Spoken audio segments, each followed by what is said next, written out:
Hello বন্ধুরা, আজকে একটি সুন্দর গল্প শোনাচ্ছি, যা কষ্টের ভালোবাসার গল্প। তো গল্পটির নাম হচ্ছে শেষ চিঠি। নীরব সন্ধ্যা, জানলার পাশে বসে মিতা চুপচাপ একটা পুরনো চিঠি পড়ছে। কাগজে আকাশের হাতের লেখা।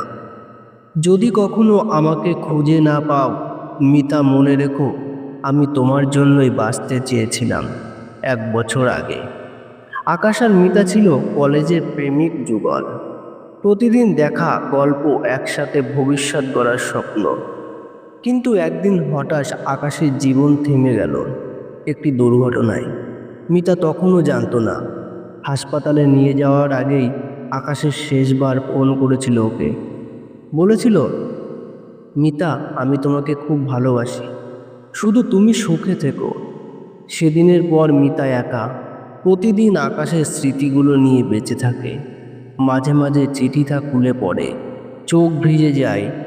একদিন হঠাৎ বৃষ্টির রাতে মিতা আকাশের প্রিয় জায়গায় যায়। পুরনো রেল লাইনটা বাতাসে, কানে বাজে আকাশের হাসি। সে চোখ বন্ধ করে ফিসফিস করে বলে, তুমি চলে গেছো, কিন্তু আমার হৃদয়ে এখনো বেঁচে আছো। বৃষ্টি মিশে যায় তার চোখের জলে। আকাশ আর মিতা একজন পৃথিবীতে, একজন স্মৃতিতে।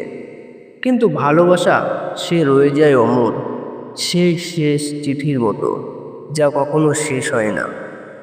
তো বন্ধুরা, যদি আমার এই চ্যানেলের ভিডিওগুলি আপনাদের ভালো লেগে থাকে তাহলে একটা লাইক দিন, নিচে কমেন্ট করে আপনাদের মতামত জানান, আর ভিডিওটা বন্ধুদের সাথে শেয়ার করতে ভুলবেন না।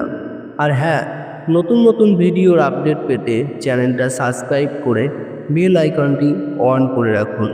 আপনাদের ভালোবাসায় আমার অনুপ্রেরণা।